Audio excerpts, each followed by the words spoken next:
San Antonio is making sure their clients are staying cool as the area continues to experience record high temperatures this summer. Jonathan Cotto reports today marked one of the organization's largest ever distributions. Today, over 400 volunteers coming together with one goal in mind: help folks beat the heat. When we have sort of extreme weather. So today is about keeping the seniors, particularly homebound seniors that we serve. Extreme heat is the #1 weather-related cause of death in the U.S., so Meals on Wheels is making sure our most vulnerable are taken care of. Because we know there's extreme heat this year, and we want to make sure that they all have some sort of help and extra water so they're hydrated and all of those things. Volunteers today are definitely putting in some work. Over 3,700 of these cooling kits are being distributed to folks in need across San Antonio. This also includes box fans and window units. As we all know, San Antonio has, underserved community. Growing up on the east side, I remember not having AC. I remember it was hot. And, I know that there's still families out there that maybe can't afford it or, don't have the means to make that happen. Virginia Martinez has lived in this home since the 50s and says back then you didn't need an AC unit, adding the summers now are getting hotter than ever. The heat is just devastating. I find myself wet, my body's wet. I can't open the windows. They're open today. Every morning they're open, but by 10:30 or 11, everything shuts down because of the heat. When we arrived, the temperature inside her home was reading almost in the 90s. Well, not pleasant, I can assure you. Back there, it's like the stove was on. But thanks to these volunteers, that temp is now at an enjoyable 64 degrees. So I pray for Meals on Wheels. They do so much for so many people. It's beautiful. Jonathan Cotto, KSAT 12 News. Some much needed relief for Virginia and other folks out there. Continues to be hot, Adam. A couple degrees cooler, though. Those clouds making a difference. Yeah, they're making a difference. And, there's also a little extra haze in the sky, you may notice. We do have some increasing Saharan dust. It's coming in from the south, so you may notice a little extra haze with that sunset this evening. And it's going to be the thickest tomorrow. And at that point, we'll have moderate levels of that dust in the air. Aquifer, it's like the recent rainfall. It's up about 1.5 feet, still stage 2 watering restrictions. Mold is high with a count of about 3,700. High temperature today, under 100 again, barely. 99 so far. That's our high temperature for the day. The average, of course, being 95 degrees. We're going to talk about the temperature trend, how much we warm up this week, and when we could break some records. Coming right up. I got in on some of those showers yesterday and the day before. You got any more of those, Adam? Unfortunately, no. I wish I could drum some up for you. I even got hit by one of them. A few lucky parts of town got hit by those brief downpours the past couple of days, but some areas picked up over an inch because of those showers that developed. But it's just sunny and dry from here on out through this extended forecast, and temperatures on the upswing. Take a look at this.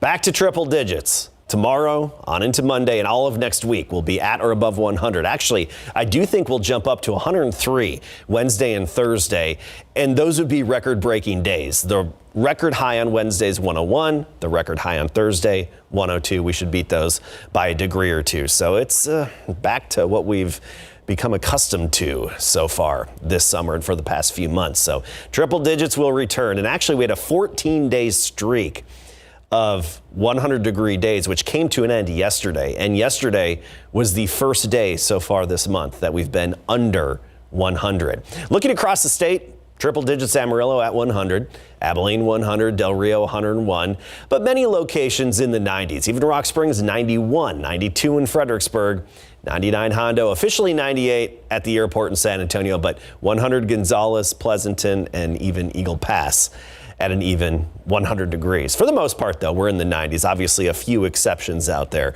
Bulverde right now at 95. When you factor in the humidity, it makes it feel like it's about 2 degrees warmer than the actual air temperature. And I think that's going to be the case going forward the next few days. There's going to be some noticeable humidity at night and in the morning, but in the afternoon, it's going to drop off a little bit. Now, here's what's interesting. Dew points are highest basically right where we saw some rain the past couple of days. Helotes, a dew point of 70. Bulverde as well. Canyon Lake 74.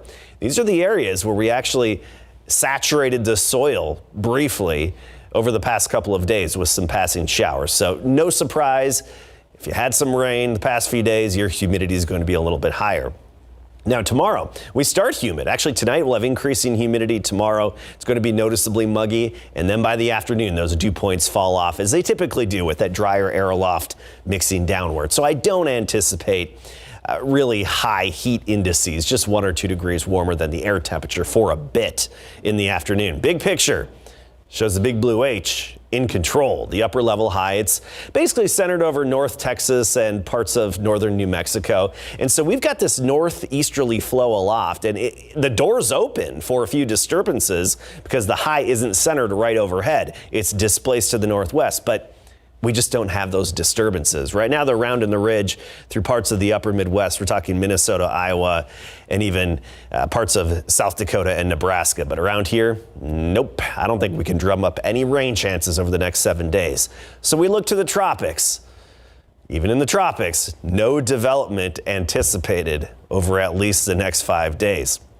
As for this evening, a noticeable breeze picking up. It'll be about 10 to 20 miles per hour out of the southeast.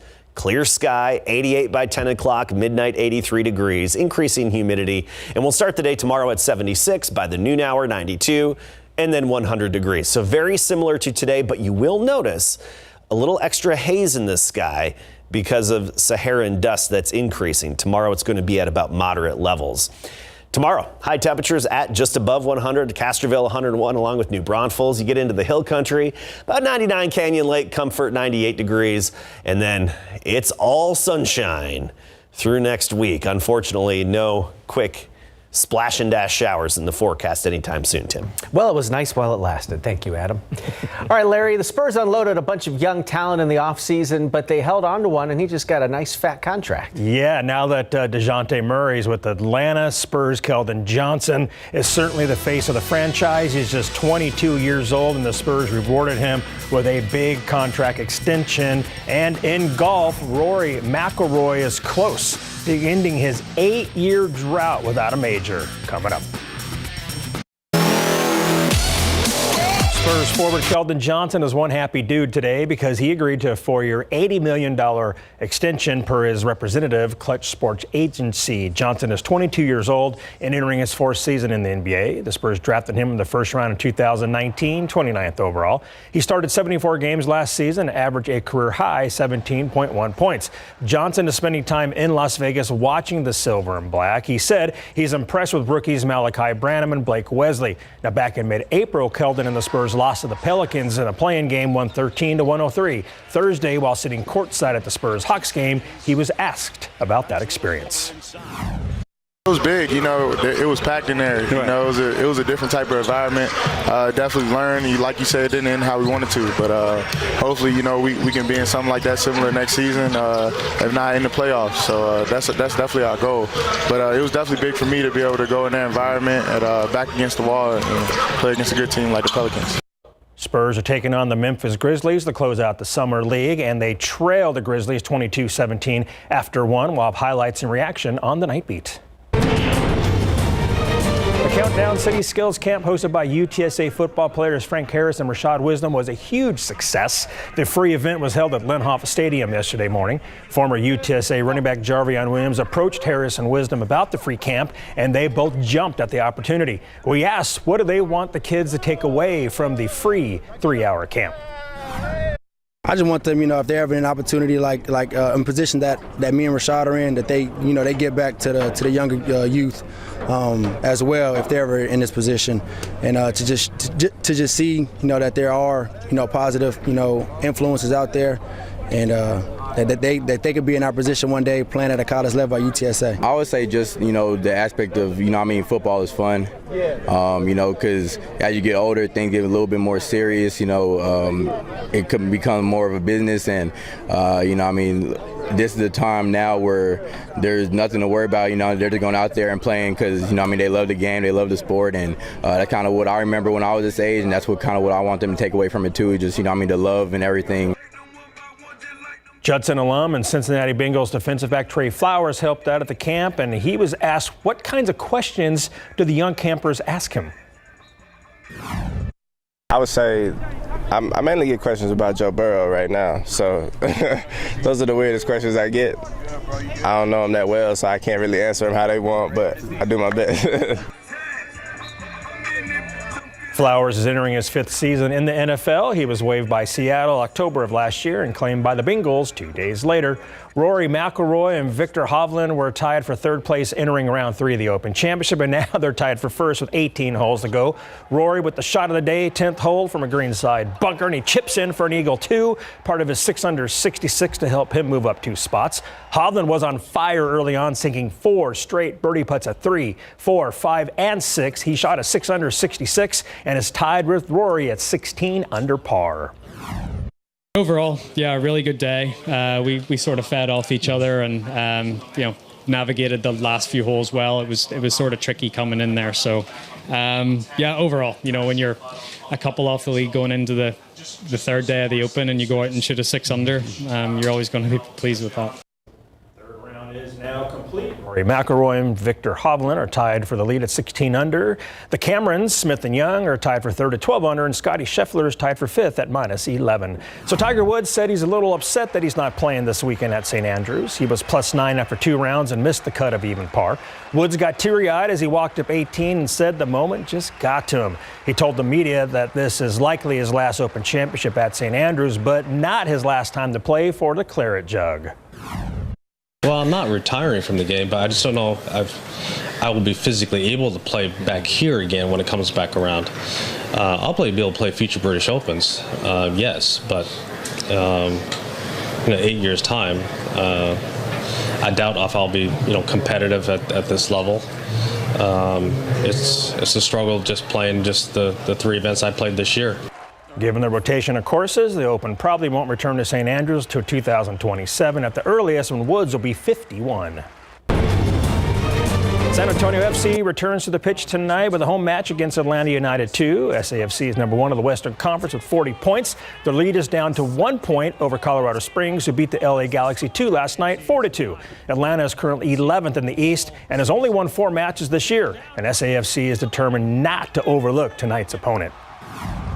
It's the business half end of the season where we need to put together strong performances and then eventually build ourselves up to playoff performances, because you're going to find games like these in the playoffs where you're going to have to, regardless of the opposition, you're going to have to find a way to win.